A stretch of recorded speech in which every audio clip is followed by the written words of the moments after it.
अस्सलाम वालेकुम एवरीवन, कैसे हैं आप सब। आई होप सब ठीक होंगे, खैरियत से होंगे। अल्हम्दुलिल्लाह आप सबकी दुआओं से मैं भी ठीक हूँ। आज का व्लॉग स्टार्ट किया है सुबह 5 बजे से ही, 4:30 बजे का टाइम था।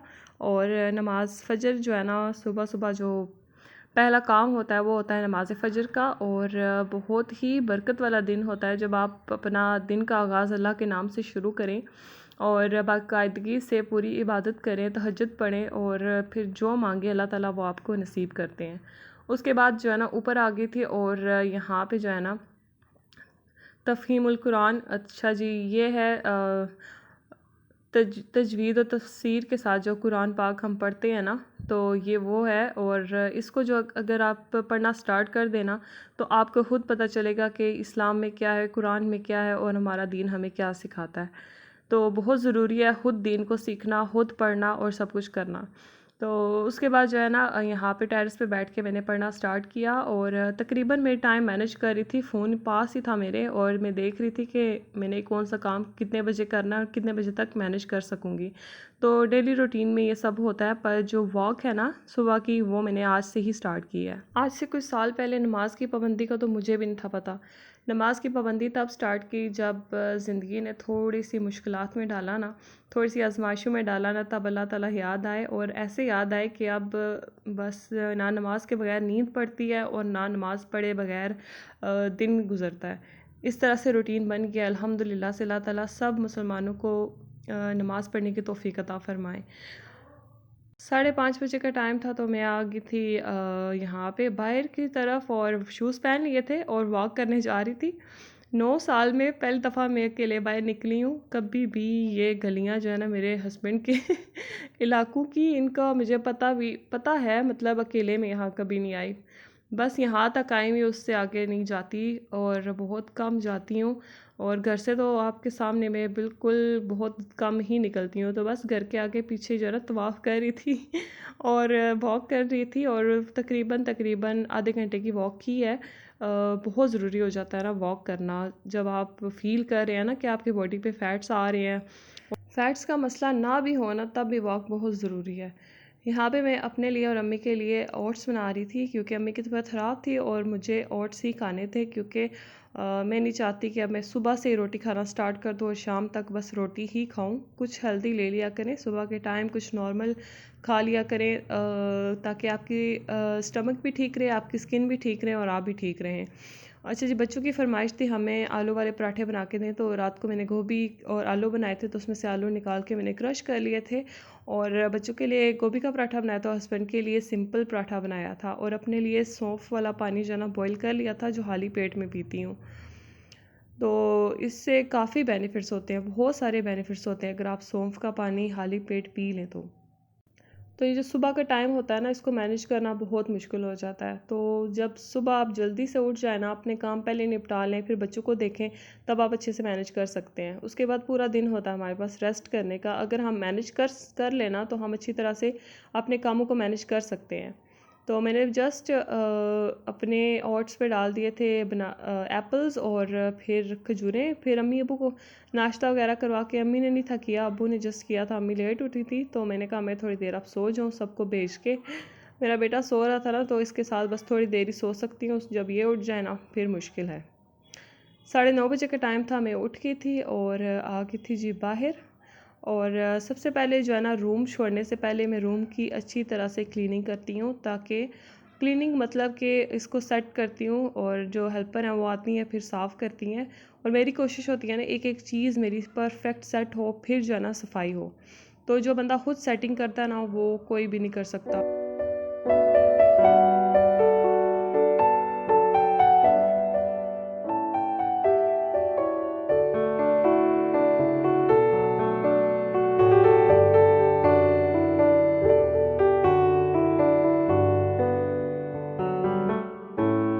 तो जितने भी होम मेकर्स हैं, जितने भी घर की औरतें हैं ना, उनको बस यही होता है ना, हमारा घर साफ़ सुथरा हो, हमारा रूम साफ़ सुथरा हो। तो रूम अगर आप सही चाहती हैं ना, आपका सारा दिन अच्छे से गुजरे, तो थोड़ा सा टाइम निकाल के ना बेड शीट को अच्छी तरह से कवर करें। यहाँ पे मैं एक और काम भी करूँगी इंशाल्लाह, पर फ़िलहाल मैं इसको सिंपल ही सेट कर रही हूँ।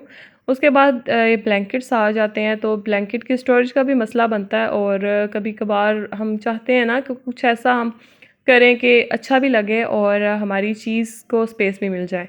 तो यहाँ पे ब्लैंकेट्स को मैंने इस तरह से फ़ोल्ड किया 2 लेयर्स में, फिर थर्ड लेयर बनाई इसकी।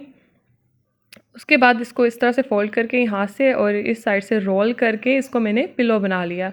पिलो बना के इसको मैंने बेड के ऊपर ही रख लिया, क्योंकि इसका यूज़ हम जस्ट रात को ही करते हैं, दिन के टाइम हमें इसकी ज़रूरत नहीं होती।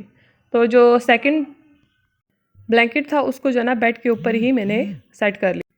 तो इस तरह से सेट किया कि ज़ाहिर है बच्चे हो ना, स्पेशली मेरा छोटा बेटा, वो ऐसी चीज़ों को उठा उठा के फेंकता है। तो इसको थोड़ा सा मैंने बेड के अंदर किया और थोड़ी सी लेयर्स बना के कि जैसे ही हम लेटें तो बस कंबल उठा के अपने ऊपर रख लें। उसके बाद यहाँ पे 10 बजे का टाइम था, तो इस टाइम मैं अपने बच्चों को लंच बॉक्स भेजती हूँ। तो सिंपल ही मैंने अंडा और थोड़े से फ्राइज़ डाल के सिंपल सा लंच बॉक्स उनको आज बना के दे दिया। और उनको वैसे भी ब्रेड अंडा बहुत ज़्यादा पसंद है। नाश्ते में तो मैं इनको खाना रोटी देती हूँ, पर इस टाइम थोड़ा सा मैं इस तरह की चीज़ें बना के दे देती हूँ, और साथ फ्रूट्स दे दिए, थोड़ा सा सैलेड दे दिया। और उसके बाद हमारे नाश्ते का टाइम हो जाता है। अम्मी उठ गई थी, तो उन्होंने बस ओट्स ही खाए थे, क्योंकि उनकी तबीयत बहुत ख़राब थी। मेडिसिन चेंज होने की वजह से ना वो हैवी कुछ भी नहीं खा सकती। तो यहाँ पे मैंने अपने लिए बना रही थी ना, तो मेरा बेटा कह रहा था उसने भी यही खाना है, फिर उसके लिए भी बना दिए। पर उसको एग योक जो है ना वो नहीं पसंद इस तरह से कच्चा, तो उसको मैंने तोड़ के पूरे ब्रेड पे स्प्रेड किया, और इतना क्रंची बना था ना ये ब्रेड का पीस, बहुत मज़े का बना था। उसके बाद मैंने अपने लिए बना लिया और थोड़ा सा सैलेड रखा और थोड़ा सा केचप डाला। कभी कभी दिल करता है ना खुद के लिए कुछ अच्छा सा बनाएं और अच्छे से बैठ के खाएं। तो नाश्ता मैं रूम में लेकर आ गई थी और इधर ही बैठ के खाया था।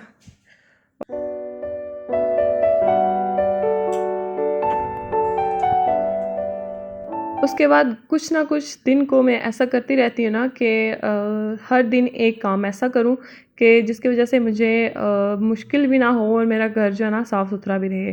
तो उसके लिए जो है ना सबसे पहले तो मैंने स्पून्स वाला सारा ड्रॉ साफ़ किया, और उसके बाद जो है ना ये पड़ा हुआ था एक रैक मेरे पास, और रैक क्या ऑर्गेनाइज़र, सॉरी, एक ऑर्गेनाइज़र पड़ा था। और ये वाली स्प्रे मैं कहती हूँ हर घर में होनी चाहिए, बहुत ही यूज़फुल है ये वाली पेंट स्प्रे। मैं तो जैसे ही ख़त्म होती है एक नई मंगवा के रख लेती हूँ, क्योंकि ज़्यादातर चीज़ें सिल्वर में हम यूज़ कर रहे होते हैं। तो ये इस तरह से पड़े हुए थे ट्रे वगैरह और ये चीज़ें, तो जैसे ही एक उठाऊँ तो बाकी गिर जाती थी। तो मैंने देखा ये यूज़फुल है, इसको ले आती हूँ किचन में और यूज़ कर लिया।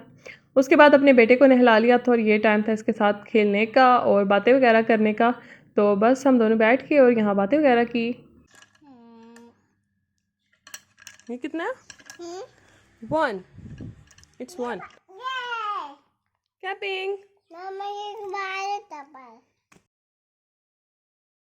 अच्छा, उसके बाद किचन में आ गए थे और कुछ बर्तन थे और जिनको वॉश करना था, बाकी तो सारे मैंने संभाल दिए। तो मैंने कहा क्या रोज़ रोज़ आपको बर्तन धोते हुए दिखाऊं, आज जो है ना चुटकी बजा के इनको वॉश कर लेती हूँ। बर्तन वगैरह तो फिनिश हो गए थे ना, तो किचन टॉवल्स थे। ये कुछ ऐसे डीपली काम होते हैं जो आप खुद करने पड़ते हैं आपको। हेल्पर जो है ना इतने डीपली नहीं जाते, स्पेशली और जब एक हेल्पर 2-3 घरों का काम कर रहे हो ना, तो वो फिर जल्दी जल्दी में होते हैं, उनको जल्दी जल्दी काम ख़त्म करना होता है, तो फिर ये डीपली काम जो है ना खुद ही करने पड़ते हैं। उसके बाद जब भी आप किचन का काम ख़त्म करके बाहर निकलें ना, तो अपना सिलेंडर जो है ना वो ऑफ़ कर लें। और उसके बाद जो है ना बच्चों को नहलाना था मैंने, और जैसे स्कूल से आए उनको नहला के उनका टेबल रेडी कर लिया था। खाना वगैरह खा के फ़ौरन से मैंने नमाज़ ज़ोहर पढ़ी, और नमाज़ ज़ोहर पढ़ने के बाद जो है ना अच्छे तरीके से पूरे एहतराम के साथ जो है ना नमाज़ की चादर को फ़ोल्ड किया, फिर जो नमाज़ को फ़ोल्ड किया। अच्छा, अगर आप नमाज़ की पाबंदी करना चाहते हैं ना, तो मैं आपको एक टिप देती हूँ कि अपनी नमाज़ की चादर लाजमी रखें, एक मखसूस चादर की ये हमारी नमाज़ की चादर है और इसको हमने स्पेशल नमाज के लिए ही रखना है। तो फिर जो है ना आपका खुद दिल करेगा, जब आप अपनी अच्छी अच्छी चीज़ें देखेंगे ना कि हमने नमाज के लिए रखी हुई हैं, तो आप जो है ना नमाज की इंशाल्लाह पाबंदी करेंगे। उसके बाद जो है ना दिन के कुछ बर्तन थे, वैसे तो साथ साथ ही वॉश करती रहती हूँ, 3 से 4 बर्तन थे वो मैंने वॉश कर लिए थे। और शाम की हांडी जो है ना आज मैंने शाम को बनानी थी, क्योंकि दिन में कुछ भी नहीं था। और धनिया था तो उसको मैंने थोड़ी देर पानी में डिप करके रख दिया, क्योंकि थोड़ा सा अगर डल हो जाए ना धनिया, तो आप इसको थोड़ी देर पानी में रखें तो दोबारा से ये फ्रेश हो जाता है। भिंडियाँ वॉश करके रख दूँगी और फिर थोड़ी देर बच्चों के साथ टाइम स्पेंड करके फिर आके इनको काटूँगी, तब तक ये अच्छे से ड्राई भी हो जाएंगी। और बच्चों के साथ भी टाइम जो है ना अच्छी तरीके से स्पेंड हो जाएगा। तो भिंडियों को मैंने रख दिया था यहाँ पे वॉश करके और सिंक में इनको रख दिया था, तो अच्छे तरह से जब भी पानी जैसे ही इनमें से ड्राई होगा ना तो डायरेक्ट सिंक में जाएगा। सारा किचन वगैरह क्लीन करके फिर जो है ना कुछ लेबर्स लगे हुए हैं बाहर, तो उनके लिए चाय बनाई थी और चाय वगैरह बनाने के बाद फिर मैं चली गई थी रूम में, और रूम में बच्चों को सुलाना था थोड़ी देर के लिए। तो वीडियो अच्छी लगी तो प्लीज़ मेरे चैनल को लाइक कर दें, शेयर कर दें और सब्सक्राइब कर दें, और बेल आइकन को भी दबा दें ताकि आपके पास मेरी वीडियो सबसे पहले आए। और बस यही आपके साथ थोड़ी थोड़ी रूटीन्स शेयर करती रहती हूँ, अपनी प्रोडक्टिव रूटीन्स होती हैं जो मुझे अच्छी लगती हैं, फिर मैं कहती हूँ मैं आप सबके साथ भी शेयर करूँ। और मेरी बेटी को ना फिर से भूख लग गई थी, और फिर जो है ना वो खुद भी खा रही थी और अपने भाई को भी खिला रही थी। अब टाइम हो गया थोड़ा सा रेस्ट करने का, और यहाँ पे करेंगे जी रेस्ट। बस आप लोग भी दुआओं में याद रखिएगा। अल्लाह हाफिज़।